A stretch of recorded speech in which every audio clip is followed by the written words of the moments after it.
Everyone always asks, how do we hit a short shot, right? I've talked about it many times.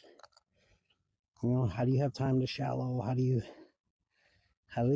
it have time to get back to where it needs to get back to? When I preach patience in transition, all right, well, that patience has to stay the same regardless of the length of the swing, all right? So even if we're hitting a little 40-yard shot, right? All right, we just let the club do the work. All right, there's nothing ever is forced. It should never be forced in any golf swing, but especially with ours, right? We let the physics of this club being out here, when we change direction, that club laying down for us automatically. When we do it right, with no tension, especially on our wrists, everything kind of happens for us, right? Look at how high and soft that is. Little 52-yarder, land like butterfly feet, right? Nothing ever has to be forced. Even if we're going to hit a flop shot, guys,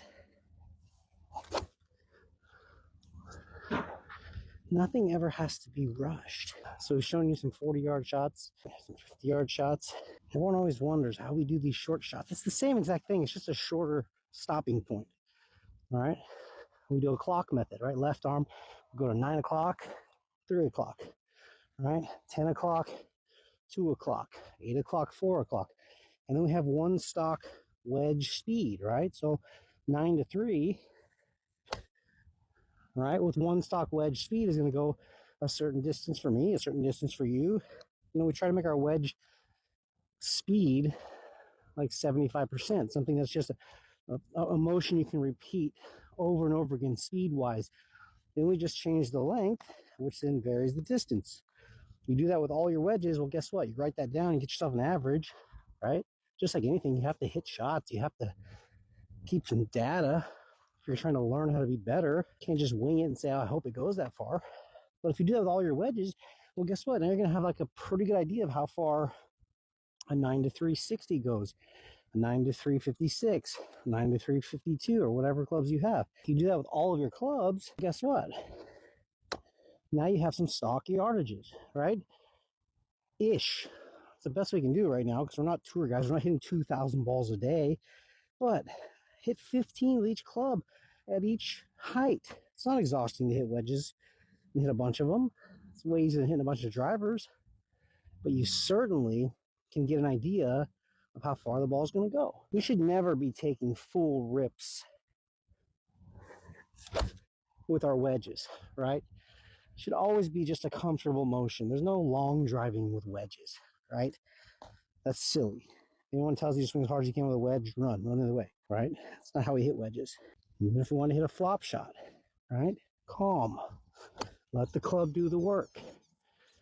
Use the bounce. Well, get a little bit wider, get a little bit lower, right?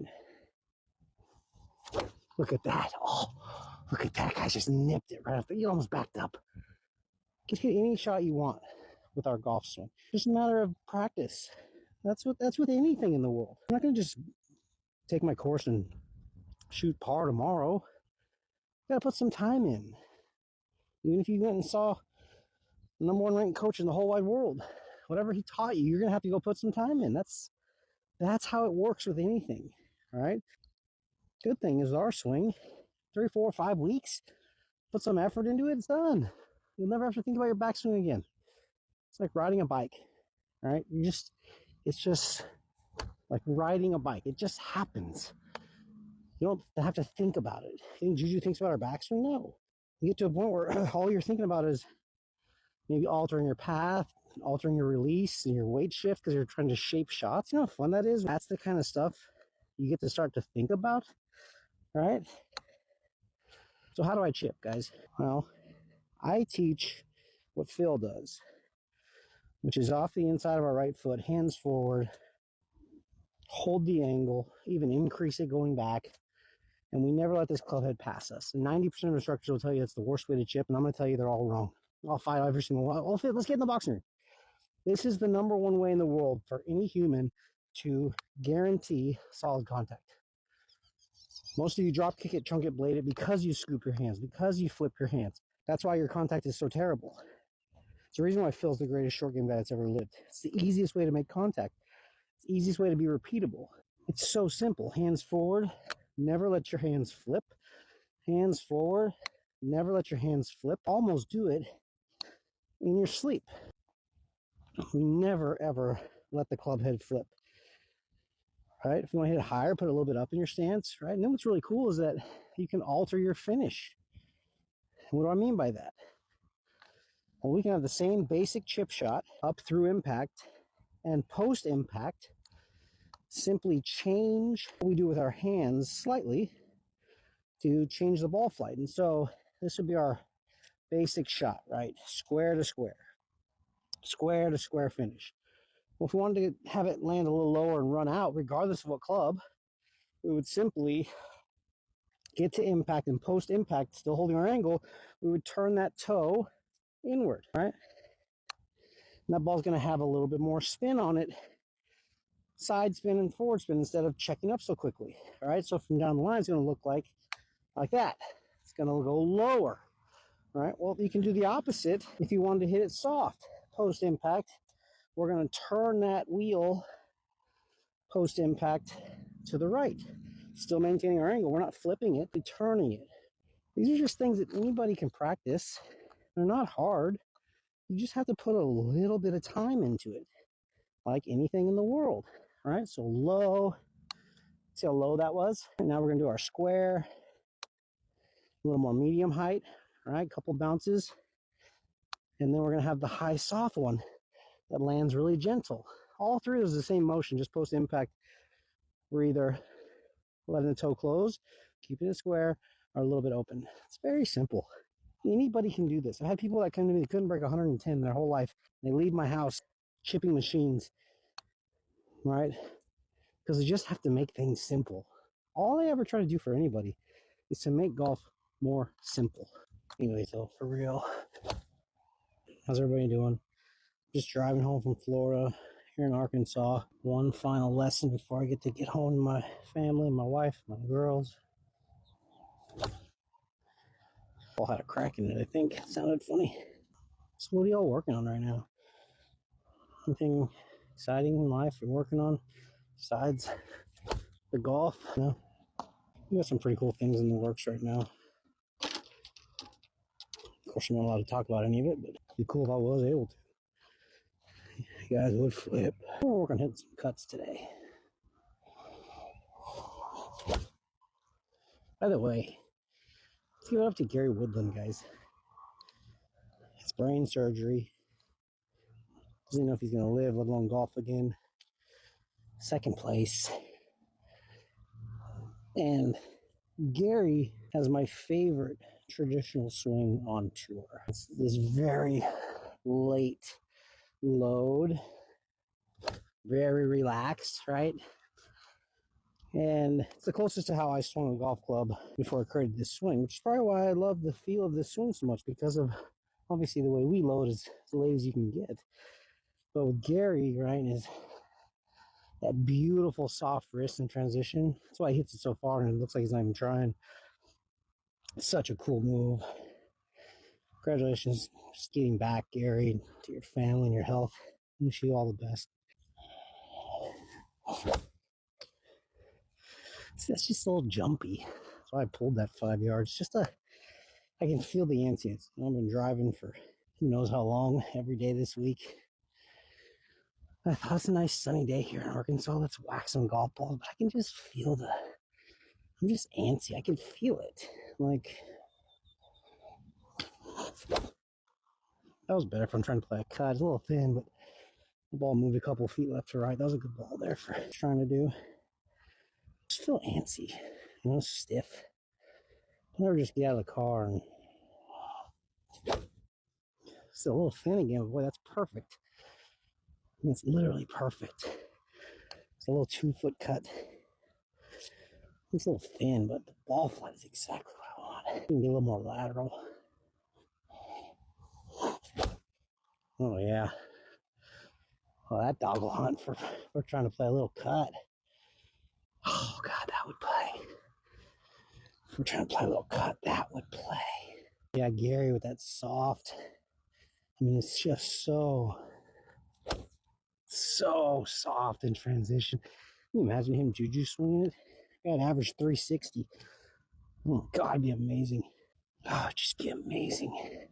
That beautiful. Oh, like that. Just those triple soft wrists. Oh my God. Ball's nuked. There's nothing in the world that can help you add power, no matter how you swing a golf club, faster than being relaxed. Nothing. There's nothing more powerful in the world than tension free. I don't care if you swing Juju swing, traditional swing. God, there's people out there. Might not be able to hit this. Let's just hit a little dinker. Just a little dinker. Looks like juniors too. We certainly don't want to hit into anybody, let alone a bunch of juniors trying to figure out life in their golf game, right? It's the problem when you swing so easy, you end up just like decelling on it, right? Trying to hit like a 200-yard shot, end up slowing down, right? Oh, there we go. Look at that little snipe. Look at that little snipe. Ooh. That dog would hunt even if I was playing for real. A 2-foot fade. Never got more than about 15 feet off the ground. Hope you guys can see some of these. Nice. That nuke. Absolutely love this game. You'll dig the head covers or what? Match the Augusta bag I got for my birthday a few years ago. We all love Augusta, right? I mean, clearly. Like I would be in like the ultimate fan club of my love for Augusta compared to others. I mean, I get emotional, guys, when it comes to the Masters. Nothing like it. Time to be alive. It's so wild that we've done over 11 million views on social media in March. I mean, we're not some massive account, right? But like, it's a lot of views compared to our sub count and our follower count. Oh, look at this nuke. Can't hit anymore. I think that's into a couple other fairways. Oh, the ball was just absolutely nuked. And everyone who has something to say online, and I think they know what we're doing with our swing. Our golf swing is only made to reduce variables. Everyone talks about all this action at the top. All that happens naturally, right? That's not manufactured. All of that happens naturally. All of this is human, natural movements your body wants to make, right? We're not forcing it, injuring ourselves. That's why Juju looks so relaxed and hits it 300 yards. Half the effort, twice the result. We're not adding effort. We're not making things harder. Traditional golf, there's so much going on. That's why everyone gets here and they cast over the top, including myself. I hated my traditional golf swing. My first ever tournament when I was 18 years old, I shot 72-69, finished 4th place. I despised my golf swing. Every single hole, I felt like I was concentrating so hard just to do what I was hoping to do, which felt different every single day, right? Which is why when you go on YouTube, there's 10,000 videos on how to do a proper golf backswing, and they're all different. No offense to any of these instructors. They're trying. This is why the golf handicap hasn't changed in almost 50 years. What's it? 2 strokes better than it was 40-something years ago with all this technology? And that's only because the people that are posting play all the time. How many people don't post and don't have a handicap that would make those handicaps go higher if they were forced to post? It's probably worse. Handicaps probably got worse in the last 40 years. Traditional golf is hard. I did it at a high level. It's hard. I went to the World Long Drive Championships with traditional golf. I understand how to hit a golf ball with the traditional golf swing. I did it for 12 years. So it's not like I'm just like a hater of traditional golf. I just understand that it's much harder than this. I created this for myself. I was frustrated. I found this to be easier. Rick Barry found it to be easier. He won 4 World Long Drive titles. Juju found it to be easier. Now the world got interested, and now here we are. Right? It's just easier. We are reducing all of the action and variables with our hands. We are taking our hands from setup, essentially keeping them at the exact same position, and letting the club shallow and hinge on its own. That's it. Everything does it all by itself. It just happens like that. Anyways, it's my rant for the day. Enjoyed chatting with y'all. Hopefully, you found some knowledge. Maybe you can click that subscribe button or like button. If not, appreciate your time anyways. See you guys.